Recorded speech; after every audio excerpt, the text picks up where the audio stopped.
कथा भगवान श्री कृष्ण ने कहा, मनुष्य के जीवन का आधार कर्म ही है। राधे राधे। जैसा मित्रों, मैं नीतू पांडे यूट्यूब चैनल पर सबका स्वागत करते हैं। इस प्रसंग का वर्णन श्रीमद् भगवद गीता में मिलता है। इस प्रसंग में भगवान श्री कृष्ण आज अर्जुन को समझाते हैं कि हे अर्जुन, मनुष्य के जीवन का आधार कर्म ही है और कर्म से वह विमुख नहीं हो सकता है, यानी कि अपने आप को उससे छुट्टी नहीं पा सकता है। ऐसे चाहे वैसे उसे कर्म तो करना ही पड़ेगा, चाहे वह संतान को पाल पोस कर बड़ा करने का कर्म हो, चाहे वह स्त्री को सुख देने का कर्म हो, या फिर माता पिता की सेवा करने का कर्म हो, या फिर समाज के लिए लोगों को ज्ञान देने का कर्म हो। इस तरह से भगवान श्री कृष्ण कहते हैं कि कर्म किसी न किसी प्रकार से मनुष्य को करना ही पड़ता है। जो व्यक्ति अपने कर्म से भागता है और इस जन्म को अधूरा छोड़कर इस कर्म को अधूरा छोड़ देता है, तो इस जन्म में न सही अगला जन्म लेकर उसे पुनः कर्म करने के लिए तत्पर होना पड़ता है और आना ही पड़ता है।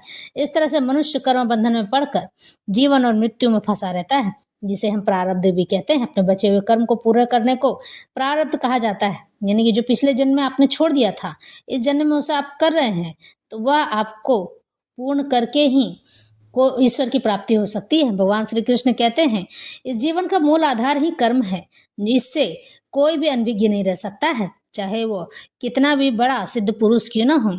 और वैसे भी कहा गया है कि घर में रहकर ही कर्म पूरा किया जा सकता है। वन में जाकर तपस्या करना तो आसान है, और एक तपस्वी अपने कर्म बंधन से भागता रहता है, क्योंकि वह सोचता है कि अपने कर्म को पूर्ण किए बिना तपस्या करके ईश्वर को पा जाएगा, तो वह भी निष्फल हो जाता है। क्योंकि जब तक आप अपने कर्म को पूर्ण नहीं करेंगे, तब तक मैं मिलकर भी नहीं मिलूंगा, क्योंकि मैं पुनः अगले जन्म की तैयारी आपसे करवा दूंगा, ताकि अपने प्रारब्ध कर्म को समाप्त करके और मेरी ओर अग्रसर हो सके, पूर्ण रूप से मुझे अर्पित और समर्पित कर सके।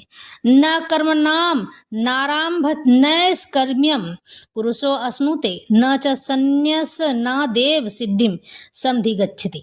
न तो कर्म से विमुख होकर कोई कर्म फल से छुटकारा पा सकता है, और न केवल संन्यास से सिद्धि प्राप्त की जा सकती है। भौतिकवादी मनुष्यों के हृदय को विमल करने के लिए जिन कर्मों का विधान किया गया है, उसके द्वारा शुद्ध हुआ मनुष्य संन्यास ग्रहण कर सकता है। भौतिकवादी का अर्थ है सांसारिक शुद्धि के बिना अनायास संन्यास ग्रहण करने से सफलता नहीं मिलती है, यानी कि जब तक वो कर्म नहीं कर लेगा, तब तक संन्यास ग्रहण कर भी लेगा तो उसे सफलता नहीं मिलेगी, उसे भगवान नहीं प्राप्त होंगे। ज्ञान योगियों के अनुसार संन्यास ग्रहण करने अथवा सकाम कर्म से विरत होने से ही मनुष्य नारायण के समान हो जाता है, किंतु भगवान कृष्ण इस मत का अनुमोदन नहीं करते हैं। हृदय की शुद्धि के बिना संन्यास सामाजिक व्यवस्था में उत्पात उत्पन्न करता है। दूसरी ओर यदि कोई नियत कर्मों को न करके भी भगवान को दिव्य सेवा करता है, तो वह उस मार्ग में जो भी उन्नति करता है उसे भगवान स्वीकार कर लेते हैं। बुद्धि योग स्वल्पमप्यस्य धर्मस्य त्रायते महतो भयात, ऐसे सिद्धांत की रंच मात्र संपन्नता भी महान कठिनाइयों को पार करने में सहायक होती है। न ही कश्चित तक्ष्णमपि जातु तिष्ठत्य कर्मकृत कार्यते हुआ वशः कर्म सर्व प्रकृति जय गुण।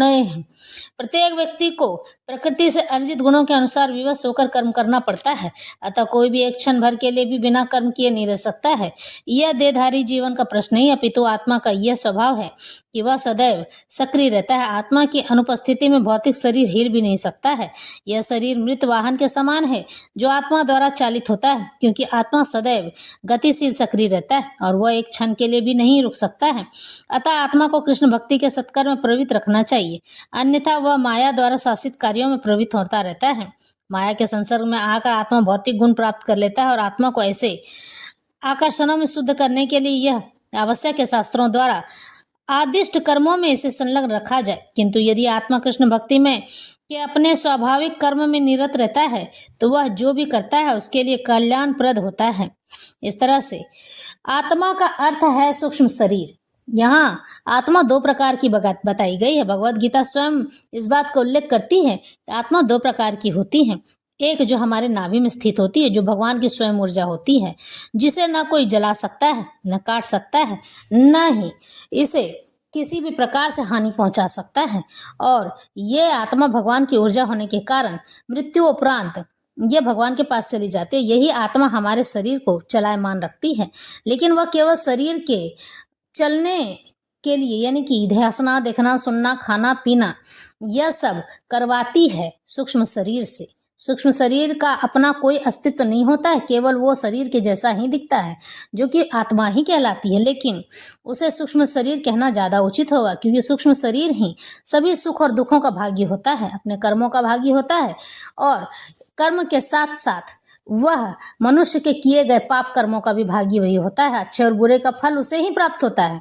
इसलिए किसी भी मनुष्य को किसी भी प्रकार से अहित नहीं करना चाहिए, हमेशा सदा सर्वदा सुखी रहना चाहिए। यही सूक्ष्म शरीर हमारी पृथ्वी में आकर अटक भी जाती है। मानो कि कोई व्यक्ति ऐसा है जिसने बहुत सारी सिद्धि हासिल कर ली है, लेकिन अगर वह सिद्धियों को यानी कि ये अपने ईश्वर को मुक्त नहीं करता है, मुझसे आप बंधन में नहीं हैं, आप मुक्त हो सकते हैं, तब यह सिद्धियां या तो उसके साथ रह जाती हैं या फिर उन सिद्धियों के बल पर उन्हें बहुत सारे शिष्य बनाने होते हैं। अगर आपने ऐसा नहीं किया है या फिर अपने लिए एक ऐसा वंश तैयार नहीं किया है जो आपके किए हुए सिद्धियों को वह दुगनी तौर से सिद्ध करके सफल न हो जाए, ऐसा करने पर ही मनुष्य वह जो सूक्ष्म शरीर होता है इस पृथ्वी लोक से भटकते हुए समाप्त हो जाता है, यानी भगवान उसी को मोक्ष प्रदान कर देते हैं।